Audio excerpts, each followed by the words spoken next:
사후정산 방식. MPL의 방식은 론세일 방식, 채무인수 방식, 사후정산 방식, 대위변제 방식 이렇게 크게 4가지로 나눠지는데요. 이 중에서 가장 많이 사용되고 있는 방식이 론세일 방식과 사후정산 방식입니다.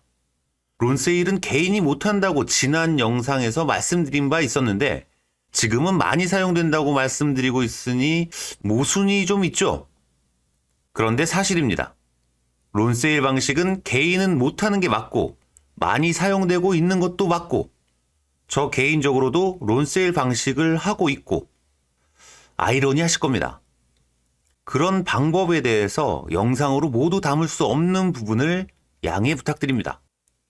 아무튼 제일 많이 사용되고 있는 방식이 론세일 방식과 사후정산 방식인데요. 오늘은 그 사후정산 방식에 대해서 말씀드리겠습니다. 사후정산 방식은 최소한의 투자금으로 채권을 매입하고 질권을 설정하는 방식으로서 개인 투자자들이 가장 많이 사용하고 선호하는 방식입니다. 먼저 사후정산 방식을 설명하기 전에 질권대출의 방식에 대해서도 아셔야 이해가 쉬울 듯합니다. 4억짜리 채권을 매입했을 때 질권대출 90%를 발생시키고 나머지 10%, 4천만 원의 자기자본금이 들어가면 4억의 채권을 매입할 수 있는 방식이 질권을 포함한 사후정산 방식입니다. 물론 90%의 질권대출의 이율은 기존 대출보다 높고 그 대출의 몫은 본인이라는 건 당연한 거고요. 아무튼 이런 구조로 수년간 지속되어 오다가 갑자기 금융위원회의 발표가 있었습니다.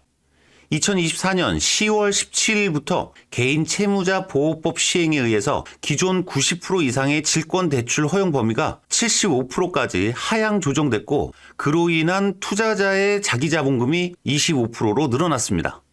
아니 대출의 영향을 왜 여기까지 참 어이가 없네요 정말.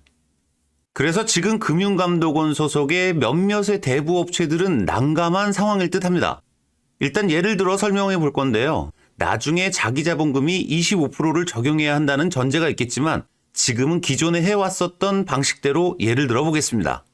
원금이 4억이고 이자가 5천만 원이 쌓인 4억 5천만 원짜리의 K금융의 채권을 또다시 자유로가 어렵게 협상을 통해서 4억에 매입했다고 가정하겠습니다. 계약금은 10%, 4천만 원으로 계약을 합니다. 나머지는 질권대출을 받고 90%의 질권대출 이자는 사건이 종료될 때까지 자유로가 부담을 합니다. 만약에 대출을 안 받고 4억을 다 낸다면 이자가 발생 안 되는 건 당연하겠고요. 부동산의 시세가 4억 5천이라면 4억 5천에 입찰하면 될 것이고 시세가 4억 4천이라면 4억 4천에 입찰하면 될 것입니다. 여기서는 시세가 4억 5천이라고 가정하고 4억 5천에 입찰을 합니다. 시세가 4억 5천이니까 당연히 낙찰을 받겠죠. 제3의 최고가 매수인이 나타나서 폐찰되면 더더욱 감사한 일이겠고요.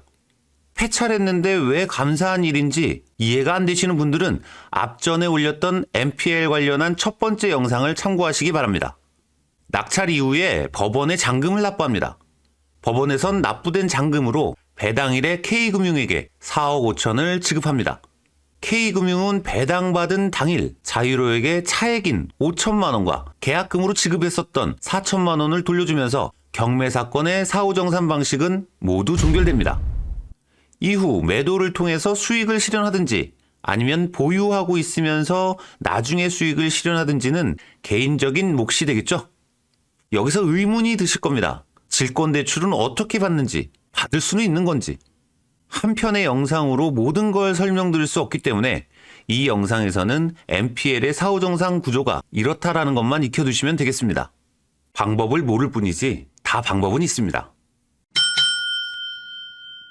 공부하면서 여기저기 검색하시다 보면 단기간에 많은 수익을 냈다는 사례들을 여기저기에서 많이 접해보셨을 겁니다. 흔히 관심을 끌기 위한 낚시성으로 앞뒤 다 자르고 총 금액에 대한 언급이 아닐까 생각합니다. 들어가는 비용이 있는데 저까짓게 감히 그런 게 잘못됐다고 욕하는 건 아니고요. 다만 실무적으로 봤을 때 솔직히 현실성이 좀 떨어진다고 생각됩니다.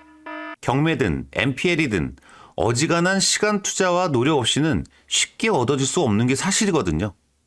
본업이 아닌 부업으로서 꾸준히 관심을 가지면서 그 누구도 믿지 말고 내 스스로 투자에 대한 옳고 그름을 판단할 수 있는 지식의 내공을 쌓으시길 바랄 뿐입니다.